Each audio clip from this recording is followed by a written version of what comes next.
Leaders in Internet media and the American-made movement. You're listening to Internet Radio America.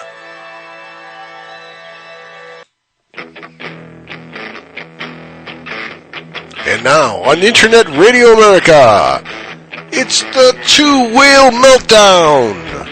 Mark Pavlik is in the house, and the call-in number today is 617-381-4700. And now, here's Mark. Thank you, Frank. This is another edition of the Two-Wheel Meltdown. We've got another great show for you today. This is Mark P., your host. Alongside of me is James Simonelli, who's been off for a couple weeks. What have you been doing during the holidays? You had Thanksgiving one place, Christmas another place. Where'd you go? Oh, I did a little traveling. Went to see family in New York for Thanksgiving. Went to see some good friends in La Crosse over Christmas. And kind of chilled home on New Year's where it's good and safe. Well, see, you're just so worldly traveled. Oh, yeah, I'm worldly, man. I was stuck at home for all three events, but again, got to see family and friends and do the holiday thing. I hope all of you had a good holiday, whatever holiday it is you celebrate. And before I forget, once again, the call-in question of the day today is, what is your favorite bike rally? Plenty of people go to Sturgis and Daytona. We know about those, and they may be your favorites. So if you've got a favorite, especially if it's one we don't know about, please, man, give us a call. 617-381-4700. James, what's your favorite bike rally, man? Oh, I hate to just kind of fall into a groove like everybody else, but I like Sturgis. I like Sturgis. Do the riding and the scenery. Now, I used to be a big fan of Laughlin. I used to do Laughlin a lot, and reason I like Laughlin is that down by the Alvey Casino, they had some really cool heads-up drag racing events. So I'm a racer. I kind of get into that stuff. Yeah, we know you. Anything involving racing, you got to be a part of that. And I'm a big fan of Sturgis, too.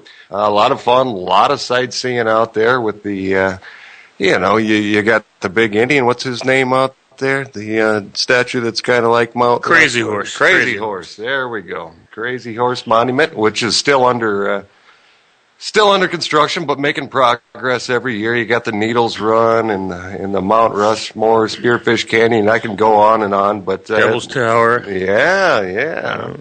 My favorite rally, to tell you the truth, is any bike rally that we hold in my small little town of Vernon, because after I have a few cocktails, I like to be able to walk home instead of getting followed by the police, which happens in just about every rally. We could have a rally at your place every weekend. It sounds good to me. All right. The Mark P. Annual Saturday Rally. I mean, weekly. Well, right. Except when it's snowing, and when it's snowing, you got to ride your snowmobile to it. I don't know.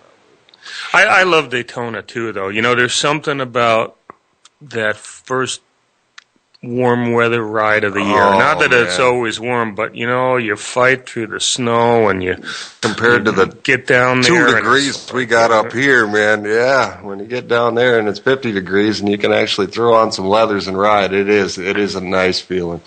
So if you got any comments on this, what's your favorite bike rally? 617-381-4700. We'll take your call pretty much any time. Throughout the hour, we'll leave the last 5 minutes of the hour specifically for call-ins. So if you've got something to say, give us a call. And as always, here at Baker Drive Train, you can give us a call as well at 1-877-640-2004. We are broadcasting live from the Baker Drive Train headquarters in Hazlitt. Today's show, we've got a couple of great guests. The dealer of the week is Kevin Baxter from Pro Twin Performance. He will be calling in about 5 minutes or so. And then we also have Mike Lingenfeld. He is from Silvermoon Crankshafts, another guy that's big into performance like Kevin Baxter. They seem to be both kind of along your lines about speed and power, eh? How about that? Yeah, imagine that. Cool, man. Okay, on to our tech tip of the week. Winter storage.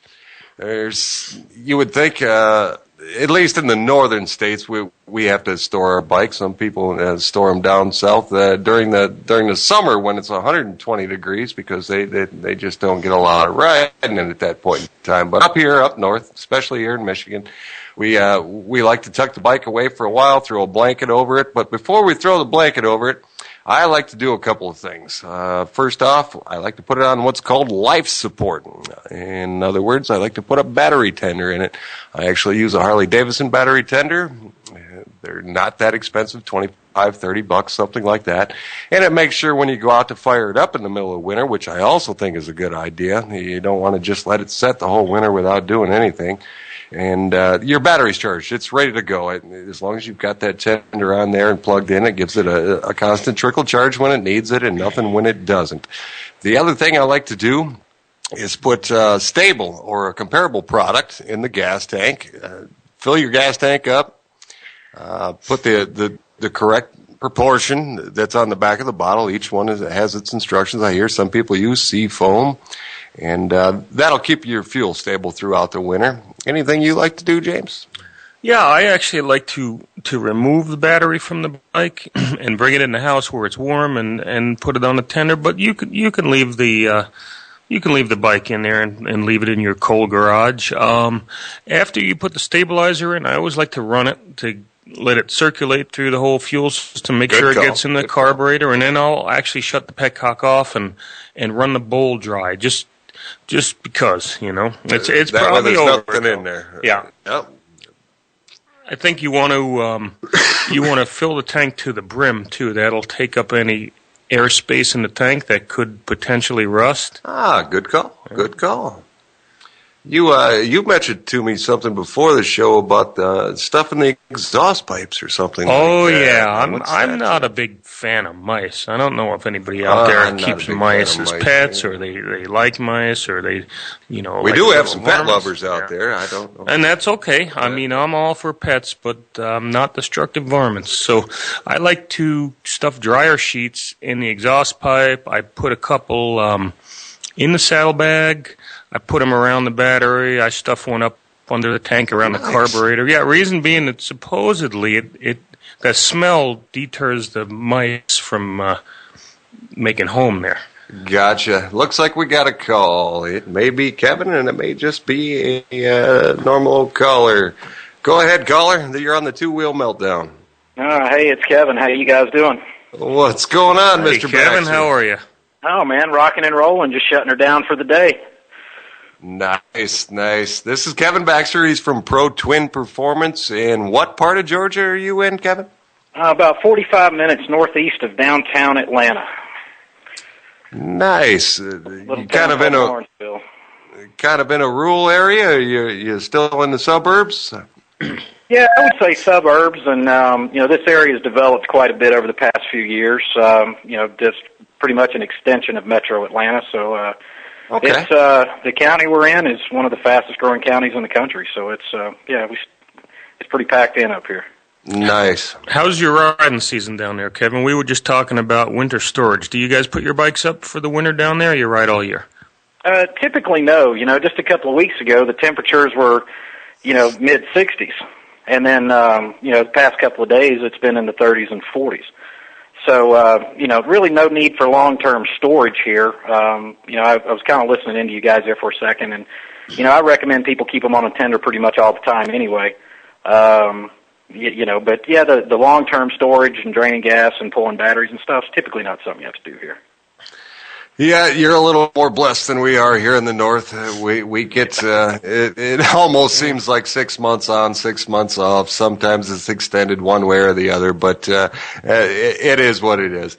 Kevin, we got a pretty diverse audience. Although this is a motorcycle show, not all the listeners out there are motorcycle related. It's more about American made and American companies. And just give us a kind of an overview of what you do, Kevin, your products that you make, and what you do down there at Pro Twin Performance. Sure.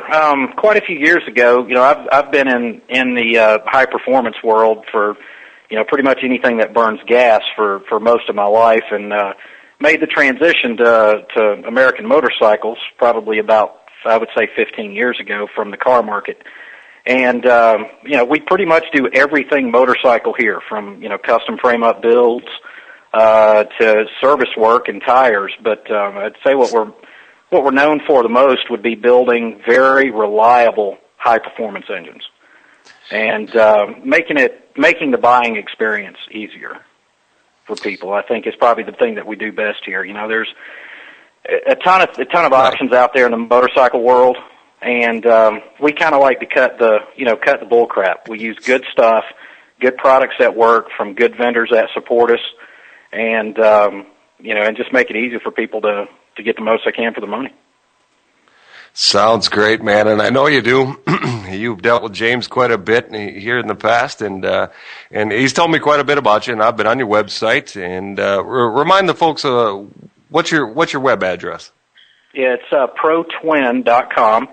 And then, of course, I keep a pretty healthy Facebook page out there, which you can click the link there on the homepage at protwin.com and keep an eye on all the builds we do. Anytime we do engine work, we chronicle that with very detailed photographs from machine work to specifications, everything else. So I'd say the best library of work would be on Facebook. Kevin, you have like a group of packages you do. How do you go about doing your performance work? The guys just come in and say, sky's the limit, or do you have little avenues that you steer them down, specific kits for their needs? Sure. Actually, we go both ways. We do everything in-house here. So for the guy that comes in that wants, a radical custom build, we can work with him and design a build around what he's going to do. To give a guy a lot of performance yet still be able to pull a trailer or bolt on a sidecar is a tough thing to do, but we can do that here. And then part of, the idea of simplifying the buying process, we put packages together.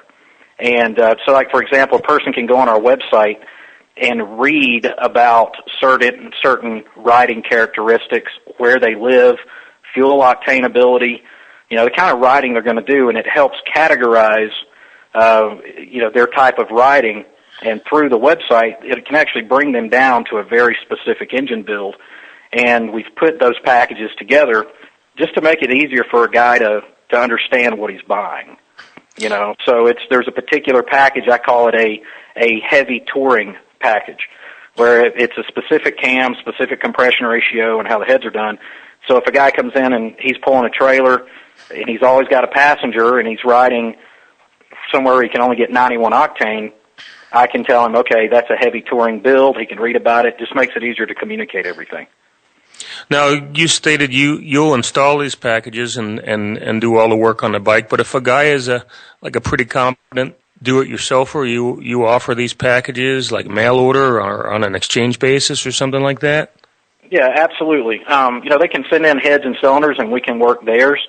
Or if they want to minimize downtime, then we can work with core heads and cylinders and do that on an exchange basis.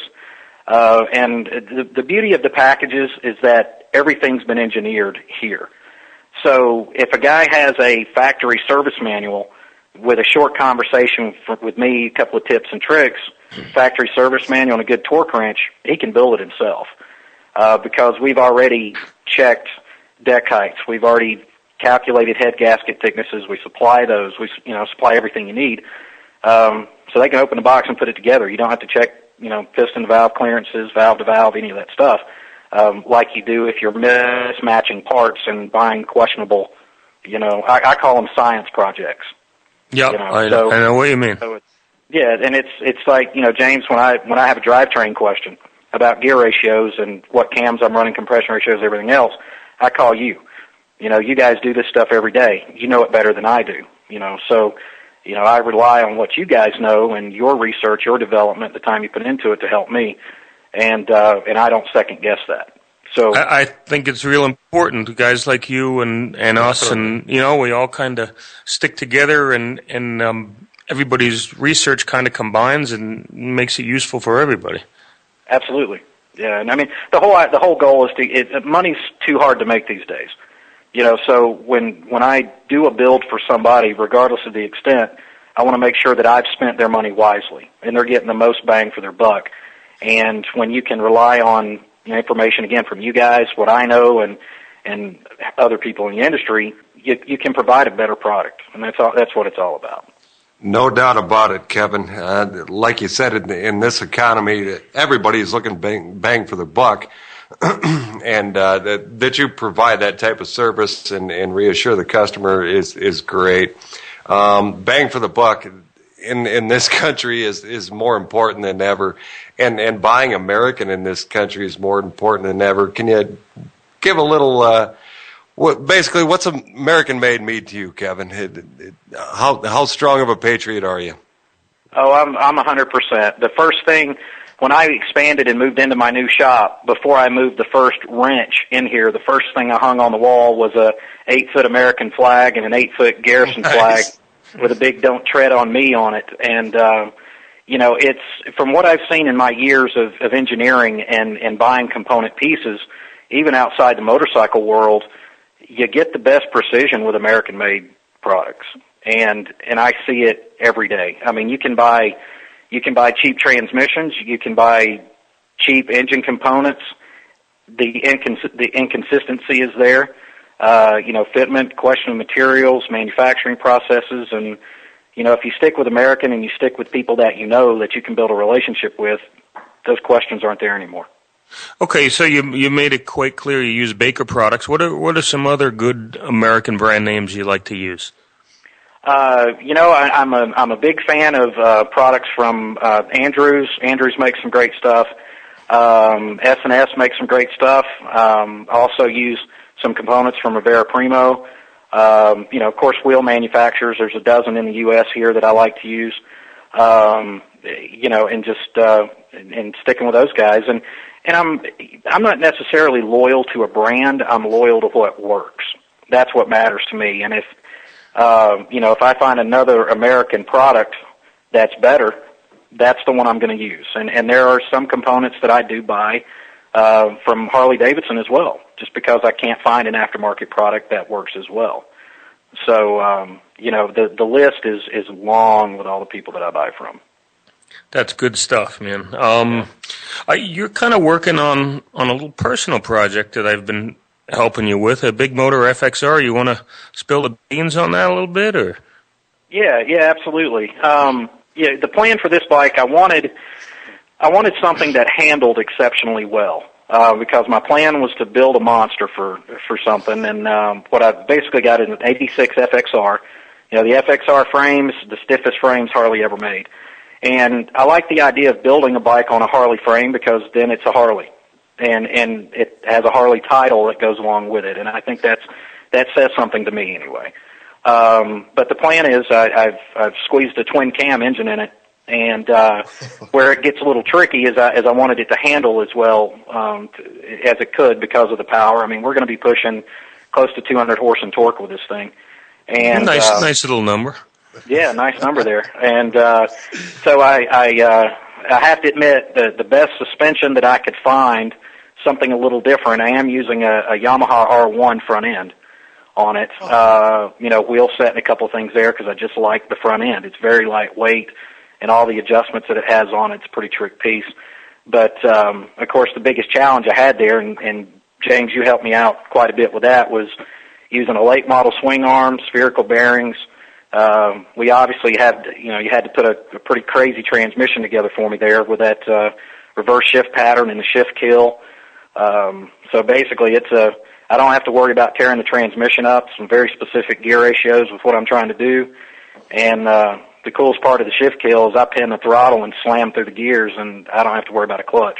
Nothing like it at all, and it'll put a smile on your face. I think it's great to, that you have a shop and you're not just a profiler. You're out there, you're going to have a fast bike. It's a good calling card. Bert's been working on this organ donor project, and I'm really excited about that. I mean, I really think Bert needs a calling card to go out there and paint some black rubber stripes down the road. It just kind of makes people say, hey, that guy's fast. Yeah, he don't just teach, he does.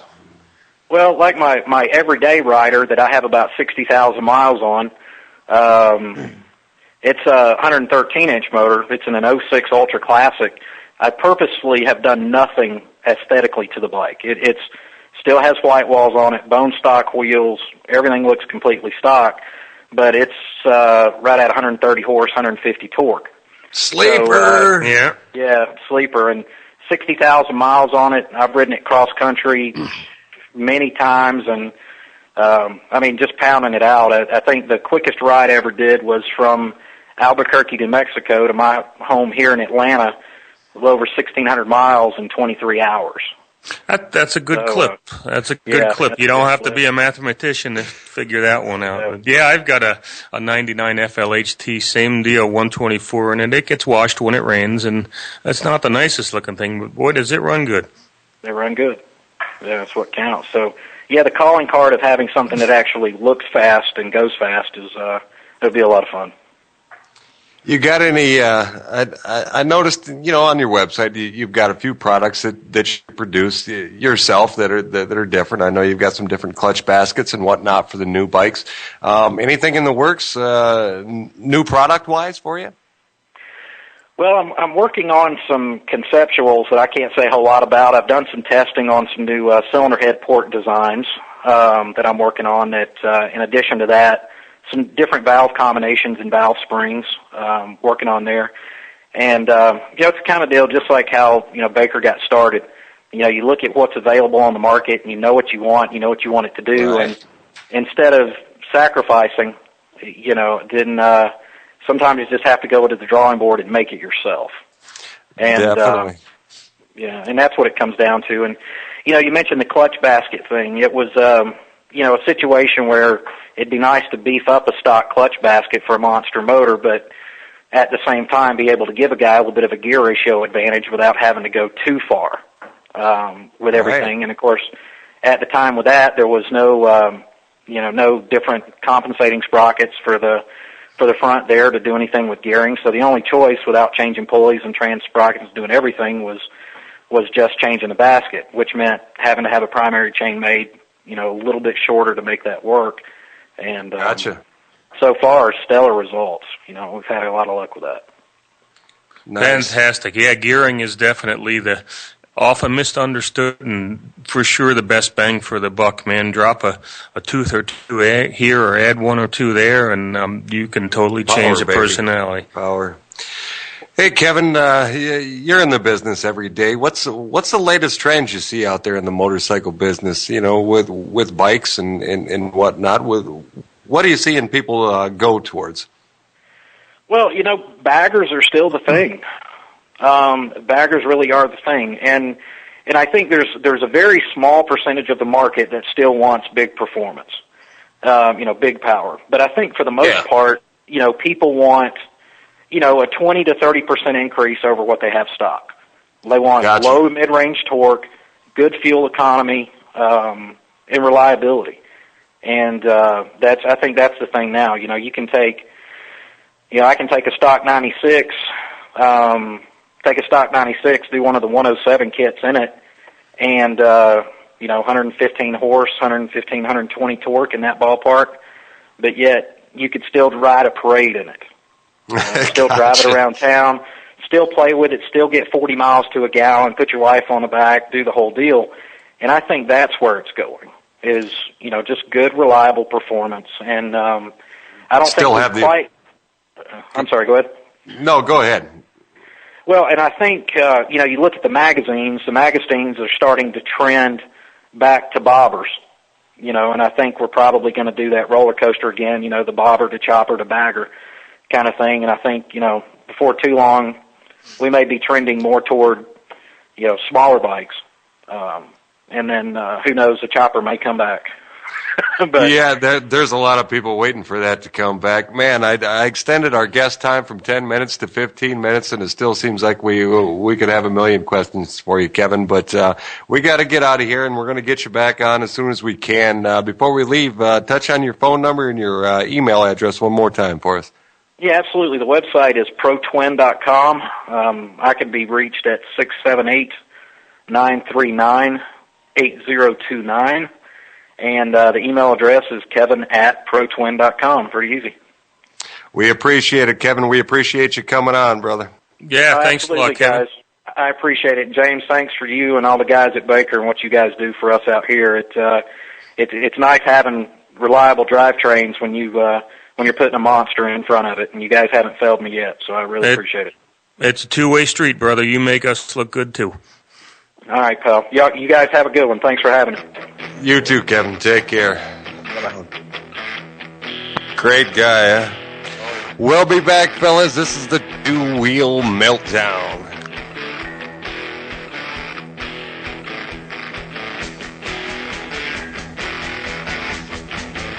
You're listening to Internet Radio America. The Two-Wheel Meltdown will return.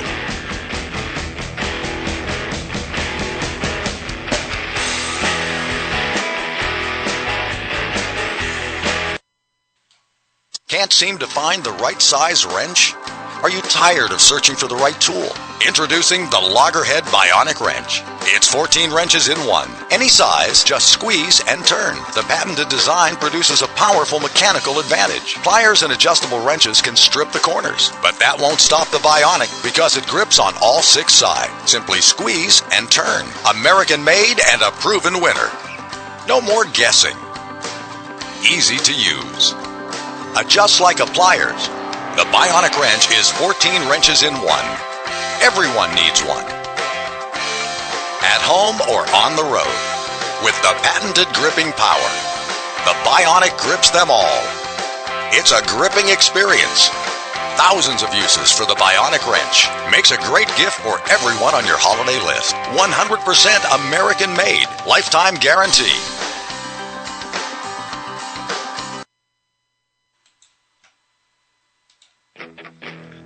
You're listening to Internet Radio America. Go to the Live 365 app on your Droid or iPhone and download the Live 365 network and access Internet Radio America 24 hours a day, 7 days a week, in your car, in your office, or in your home, or while you're on the go. Go to the Live 365 app and access Internet Radio America.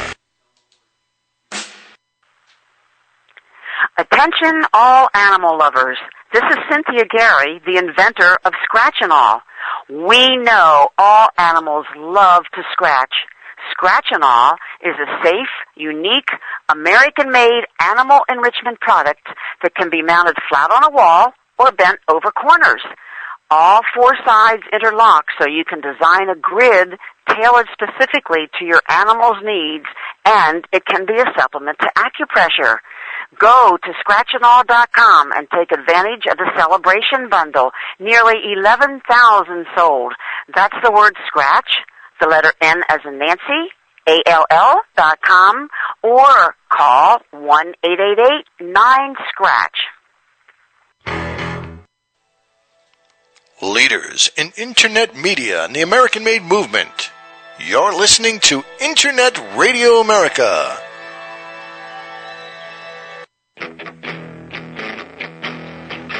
All right, let's get back to the Two-Wheel Meltdown. Take it away, guys. Thank you, Frank. This is Mark P. alongside of James Simonelli. This is the Two-Wheel Meltdown. Welcome back, ladies and gentlemen. And we're going to move on to our featured product of the week. Something we do that I believe started when Bert made his came out with the 6 and a 4. Obviously, a lot of the shovel heads had kickers at the time, and we expanded on our kicker cover line.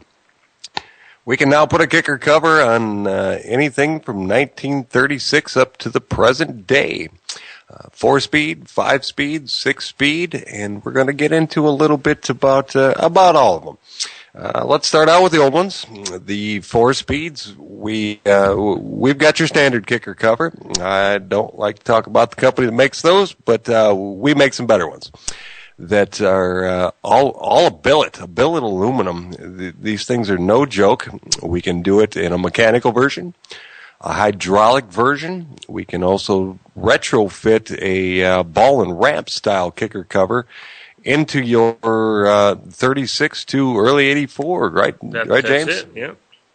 And kind of update it. You know, the ball and wrap style didn't come out till when, like 86 or so, somewhere in that neighborhood, the 5-speed. That's correct. Let me think. 84 with that little arm on there, or 82, 80 with the 5-speed. It came out with the 5-speed, was the arm and ball and ramp. No, you were right the first time. 86.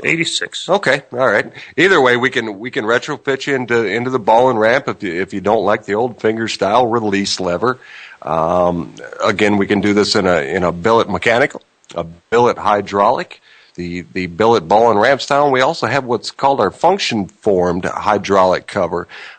We took the same chunk of billet aluminum, but instead of making a full cover, we just made the essential parts of it, stripped down any unneeded aluminum in it, and it really looks sharp, a very beefy kicker cover.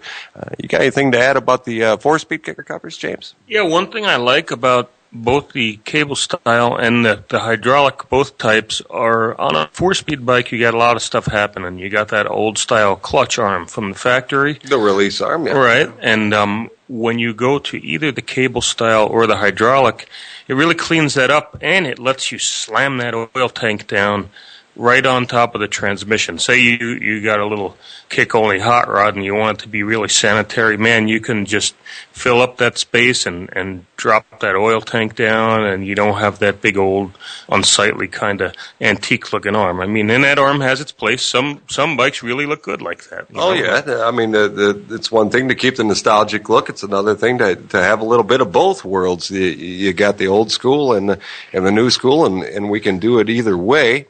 Do you see any reliability issues between the old finger style release lever as compared to the ball and ramp style? Is there really that big of a difference? Or? Well, not so much with the 4-speed, but the early 5-speeds were notoriously bad. Man, those fingers that they used from what was it now? We said it before, 80 to 85 or 86 were notoriously prone to breaking on the 5-speed. And that's funny because they use the finger from 36 to 84 on the 4-speed with no problem, but those 5-speed ones in particular were kind of a failure point. That was the odd looking that trapezoid style kicker cover.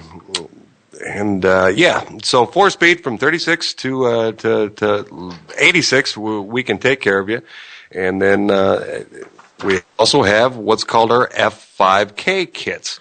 Now, if you're starting with a 5-speed that didn't come with a kicker, and were there any kickers that came out of the factory 5-speed? No, never factory. Never was factory. We can do that for you. If you're starting with a 5-speed, we can go to what's called the F5K kit. And put a kicker on something that never had a kicker and give you that nostalgic look, but still with your reliable 5-speed tranny.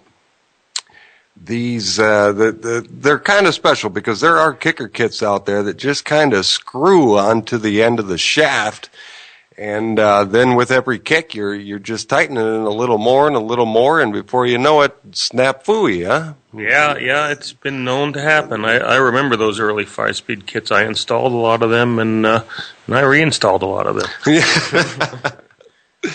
We actually designed a new coupling that fits over and around the shaft to where you're not continuing to tighten it every time you kick. This thing allows the shaft to actually move.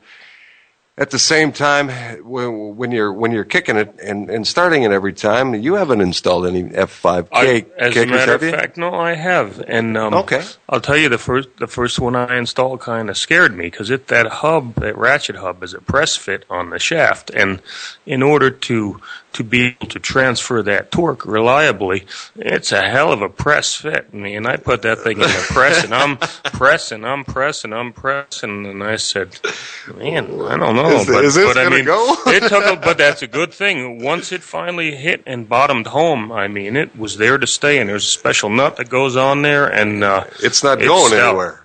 It's not going anywhere, and you got your reliability now.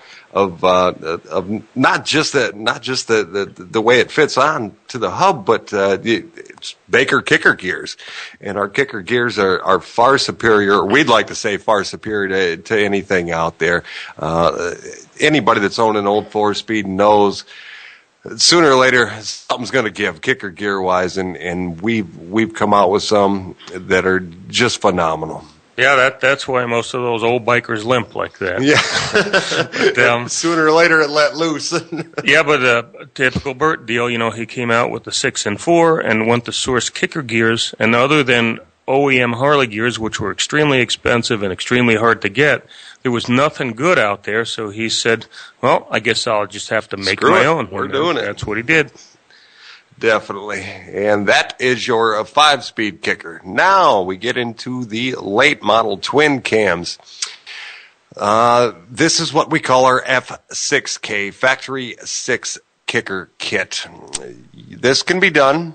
A lot of people I know already are screaming, hey, it's fuel injected. Hey, that you need to do something about the ignition. You people are all right that are screaming already.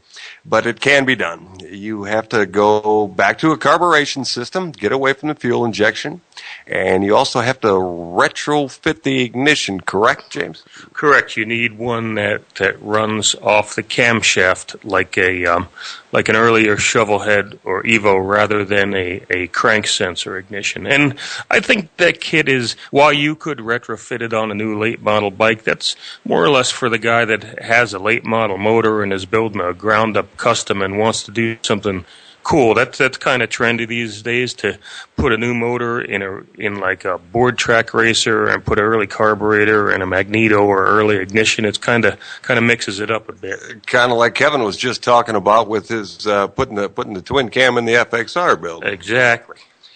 It's an option. What we're telling you out there with these kicker covers is we can put a kicker on anything. If you want to build it, we can help you out. And again, if you have questions on this stuff, please give us a call. It's a 1-877-640-2004. And it's myself, Mark, James, Matt, Scott. We'll all be happy to answer your quick kicker questions. You got anything else to add about the kickers? You haven't done any kicker bikes in a while, have you? Oh, you're killing me. That was my trademark, and I rode a kick-only bike for years. I wouldn't think of having an electric starter, but once you get up into that 140, 145-inch range, and I have kick-started them, and it's not fun, and I'm still walking, so I'm done. I'll kick-start the shovel and stuff, but yeah, I'll stick with the button on the big stuff. Yeah, when you're getting into the big stuff, do you recommend compression releases? You got to have that if you're going to kick over a huge bike, don't you? It is. It's touchy with a kicker though, because you got to get that charge in there to prime it, and sometimes with a compression release, it's. You got to get it at the right point, and you got to know when to let it all down on the kicker. It's an art. It's a true art. It's a practice thing. Practice makes perfect, right? But the few practice runs that you do might cost you your knee, right? Yeah, well, your bike will always start in one kick unless there's someone watching. That's a general rule. All right, ladies and gentlemen, we have got to get out for another break. This is the two-wheel meltdown. We've got Mike coming up from Silvermoon Crankshafts. Stay with us.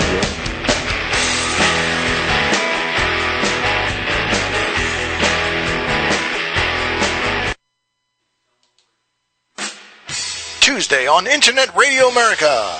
It's Beans and Apples. Sax and Rowdy in the house to talk about New York and Boston. It's the sports. It's the culture. It's the fans. Beans and Apples, a special sports talk show between New York and Boston. 8 p.m. Eastern, Tuesday nights on Internet Radio America. Attention all animal lovers. This is Cynthia Gary, the inventor of Scratch and All. We know all animals love to scratch.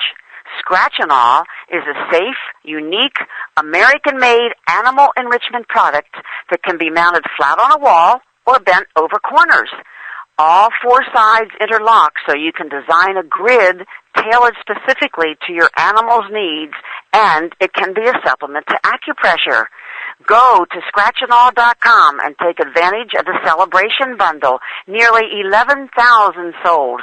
That's the word scratch, the letter N as in Nancy, ALL.com, or call 1-888-9-SCRATCH. This portion of the broadcast is brought to you by Pointer Brand. Pointer Brand jeans, made in America, 100 years in business. Go to pointerbrand.com. Leaders in Internet media and the American-made movement. You're listening to Internet Radio America.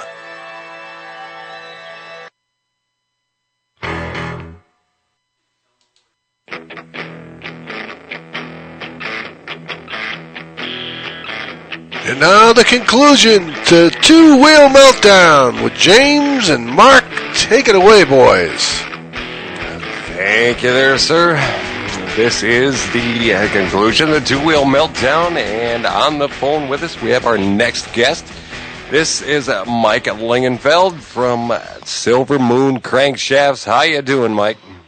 Pretty good, Mark. How about you? I'm doing great, man, and we're gonna talk a little bit about what you do, and you're kind of another performance-based guest, and give our listeners a kind of an overview of what you do there at Silvermoon. Basically rebuilding all the twin cam crankshafts, basically all the Harley crankshafts. Basically focused on that, and that's pretty much where I've been for the last 5-6 years, is in the trenches over the truing stand with the lead hammer, making sure everything is right. You see a lot of problems, particularly with twin cams, Mike? Lately, quite a bit of the new sprocket shaft, which came out in 06 on the Dynas and became the standard in 07, has been giving me some problems. They've been bending, and the center of them hasn't been true since they did it, because in the manufacturing process they'll destroy that center. So basically there were a lot of hurdles to overcome with the new crankshaft, but I think the auto tensioner and some of the new things in the primary where they'll run the drive sprocket so far outboard from that crankshaft is really starting to become an issue. The automatic tensioner, years ago when you put tension on your primary chain, you'd get it to the tightest spot and adjust it from there. Well, with the auto tensioner, you don't get a tight spot. It's tight, and it's super tight. And that, I think, is contributing to the shafts bending and some of the problems that are kind of plaguing the new crankshafts. So you're not the only one that's seen this, then? I've seen a lot, and no, I'm sure I'm not the only one who's seen it. It's kind of starting to be a thing, and the attitude adjuster fixes that, which is nice. And that, I think, I recommend that to everybody, because the stress that goes on the crankshafts, the INA bearing on the left side is never made to take that side load, and it wrecks everything in the end. And the attitude adjuster, the sooner you get it on, the better your crankshaft's going to be. The longer it'll last, that's for sure. So, and the older cranks never had any issues with that, which kind of leads me to believe that having it more inboard and a manual adjuster is the way to go. Definitely, man, and that's the same thing we found. Bert tried to upgrade a bearing in the transmission, and then we hear stories like yours, and then the primary bearing failures, and one thing after another, and Bert finally decided, look, man, there's got to be a common denominator here, and every time he tore the primary apart, the chain tension was the same way, just way too tight, and we all know, like you were describing from the past years with the manual tensioner, you want the 5/8 to 7/8 deflection, and you were good, because there are loose spots and tight spots in that chain, and no hub is perfectly concentric, so it's going to have its waves of loose and tight, and you tighten it on the tight side, and you go from there. Mike, you're an American-made company, and what's American-made mean to you? How important is it to you? Well, I guess it's all about the small towns at this point. I mean, your small businesses, those are going to be the guys you have to take care of. When you need something, if your local hardware store's got people that are your neighbors, go to them. Try to support the local people the best you can, and some of the big box stores, they're not your friend at the end of the day. And, the more American products, the more Americans we get working. And to be honest with you, I know from seeing how things can be made overseas that, we're gonna be the ones that are gonna have to fix all the mass manufacturing errors that are coming out of every industry and every company because of just the cheap labor is killing us. Yeah, no doubt about it. We see it all the time, as you know, and it's not just motorcycle parts. It's not just car parts. It's everything you buy from groceries to bottled water to just pick up a product and look at the tag on the back and what does it say? And that like you said, it may be your neighbor's job that you're saving. Mm-hmm. Mike, you got contact info down there? You got an email address and a phone number and whatnot you can let the listeners know? Sure, I'm www.silvermooncrankshafts.com, and it's the number is 920-464-1154, and I'm kind of got hard to get a hold of these days. I'm very busy, and so if I don't get to the phone right away, please bear with me. Yeah, we know that, but that's okay because you're busy working. You say you do a lot of crankshafts. How many did you say you've done, Mike? I've done a few thousand. Of course, with the old company and now continuing forward. And the old joke used to be I've done more cranks than a Vegas hooker. Yeah. And I think that gets the point across.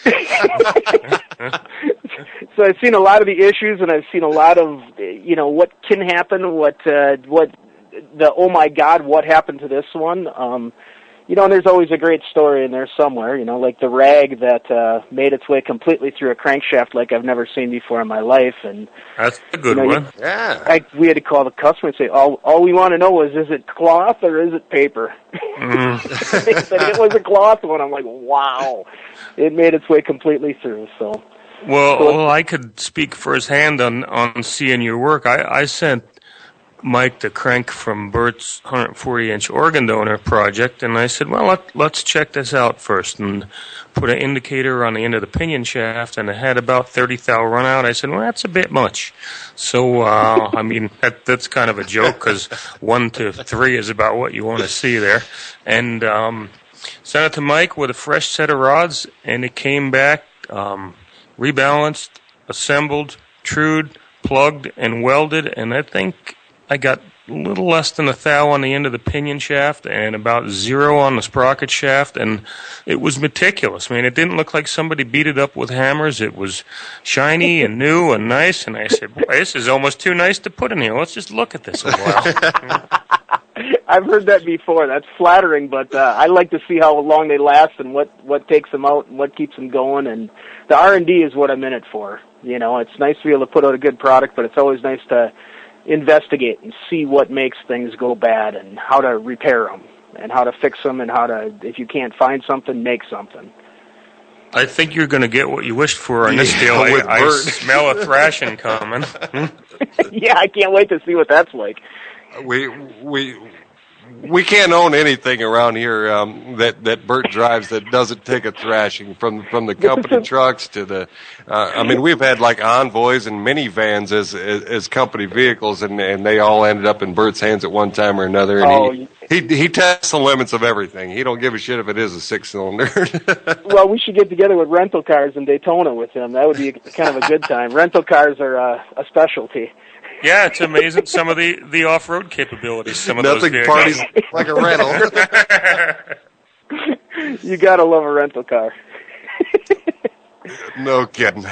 Mike, are you, I know you're the crankshaft guy, and that's what you do. Is there, you got any other projects on the horizon, anything new that you might be delving into?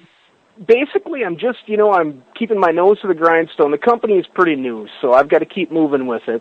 I've been in the game for a long time, but this is all pretty new to me as far as running the front end of the business, and that's pretty much what I'm focused on now. And I guess somewhere down the road I'd like to try to straighten those crankshafts. It's not an easy thing to do, and there's going to be a lot of R&D behind it. But I guess that would be the ultimate goal, to be able to fix them instead of having to throw them away. Now, you got a lot of your own specialty stuff, Mike. Your crank pins, your bearings, your cages, your rollers, a lot of that stuff is made just for you to your spec, presumably in the USA, of course, right?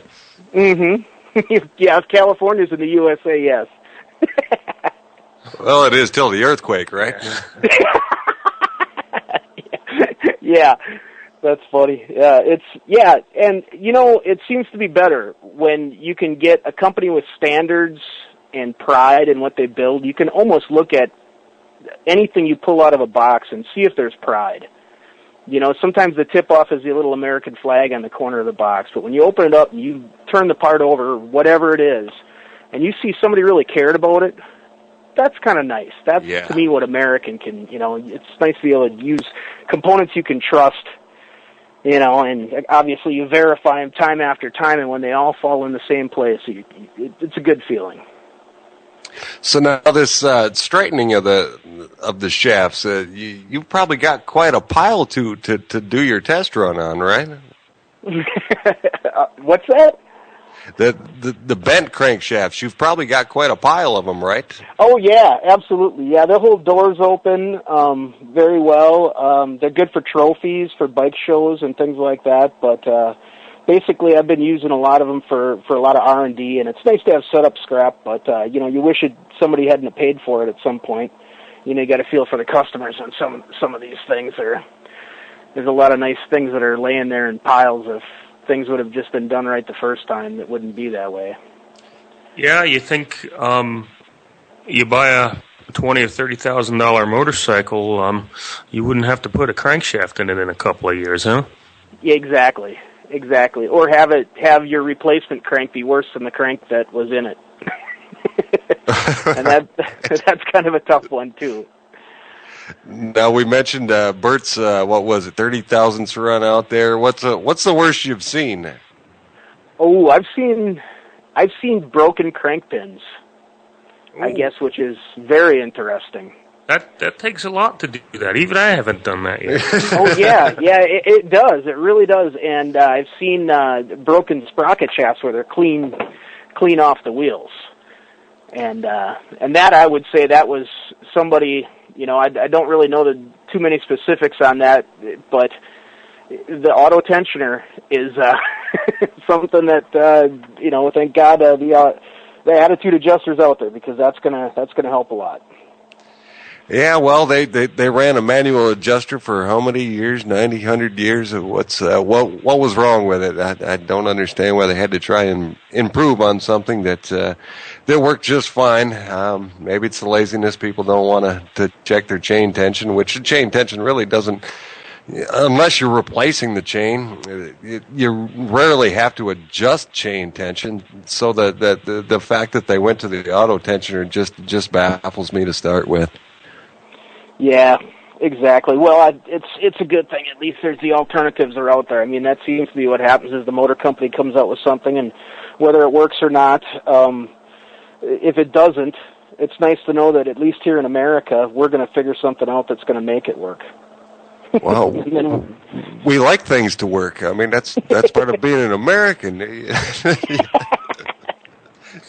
Mike, you get any time for any of your own projects and stuff, or you too busy fixing everybody else's junk? I've got a couple little things in the hopper. Mainly right now, this time of year, I focus on. I go to the AMA Pro Racing, and I'm a tech inspector with their Superbike series. So this is kind of the time of year I figure out when I need to be in Daytona to put stickers on everybody's motorcycles, and after the 200, see if they really won. So you got a passion for all kinds of bikes, not just V-twin types. You're talking super bikes and so on. Speed on two wheels. That's what it's about. That's what it's about. So. Well, Mike, I really appreciate you coming on the show, and we'll have you back on at some point in time. And hey, give us that phone number and email address one more time for the listeners. It's silvermooncrankshafts.com, and it's 920-464-1154. Beautiful. Mike, thanks for coming on, man. Sounds good, Mark. I'll see you at your rally next week with my snowmobile.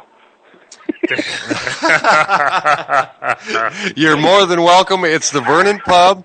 That's in Vernon, Michigan. We have a population of like 625 people, but when the bikes come into town, the population just about doubles. So we do have good rallies, and it's a lot of fun. And yes, you're more than welcome. Just ask for Mark P. They'll find me. Sounds great. Take care, guys. Take care, Mike. Take care. Bye-bye. Two great guests, bro. Both Kevin and Mike, outstanding Americans, and speed freaks like you, and power freaks like you, and we need more guys like that, huh? Yeah, make the world a better place, man. Any good American, fast or slow, is good with me. Fast or slow, turtle or rabbit. Okay, folks, this is the open call-in segment. The question of the day is, what is your favorite bike rally?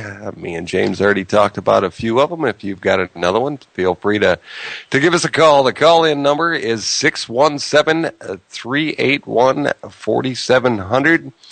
You can listen to us 4 days for America.com, InternetRadioAmerica.com, or, folks, a Live 365 app you can download on your iPhone or Android. And Bert Baker himself is yelling crazy. How's it going, Bert? It's going great.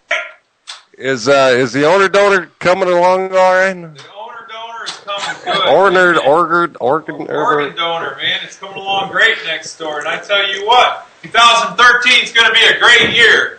Because last year, a bunch of naked pygmies that ran around the rainforest in Central America predicted the end of the world. But damn it did not happen. We won. We're here. We're back. 2013 is going to be great. Yeah, that right there from the man himself, Mr. Bert Baker. And we do have a lot coming up for you in 2013. We got a new calendar coming out with the organ donor bike on it. Bert's actually going to race the organ donor bike at different venues around Michigan. We'll probably haul to some other places, different too. Different venues around Michigan. That's a nice way to say different streets in Michigan. Okay. Red light to red light might happen once in a while. We won't be broadcasting that. You'll just have to find out if you were actually there. And again, as I was saying before Bert come in, you can listen to the show Live 365 app. You can download that on your Android or iPhone. And again, if you want to call in and touch base on what your favorite bike rally is, it's a 1-877-640-2004. We only got a couple minutes left. James, you got any closing thoughts there, bud? Well, I was going to say you got a tech question too that maybe we can help you. Oh yeah, with. Maybe we can always with do gearing, drivetrain related, or anything. Mm-hmm. Yeah, definitely. We can always help you out with your tech questions, and you can also call us here at Baker any day of the week, Monday through Friday, from 8 o'clock to 8 o'clock. It's 1-877-640-2004, and you may even hear Bert yelling in the background once in a while when we're on a tech call. It does happen from time to time. Yeah, this is... we have everything but structure here, which is good. Right. We're gonna make sure your products are top quality, top notch every time. We're gonna stand behind your warranties, but as far as the normal procedures that you might find in your workplace, we're a little lacking. Let's put it that way. We don't have any dress code. If you want to wear a shirt that says "F you, I hate you," go ahead. You're gonna get just as many comments on that as you do if you wear a flower shirt. So carry on around here. And we've got some exciting things coming up in 2013. Bert, as you can tell, is very excited. And It's so exciting that we may be adding some jobs around here. So, folks, if you ever thought about having a career in the motorcycle industry, or you already have one and you want to upgrade, come on in. We could use some. We're gonna be needing some help at some point in time. So come on in and fill out an application here in Hazlet, Michigan.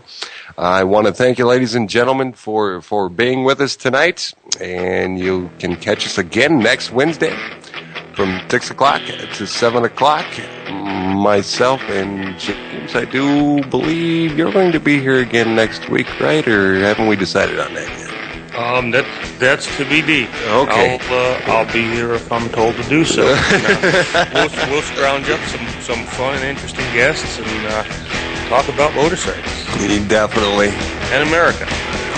America all the time. We do know that we have Gary from Gary's Bakery in Germany coming up on the 9th of this month. And we're going to entertain him here in Michigan for a while. He's going to be around for a few days. He's a great Baker supporter, great Baker dealer over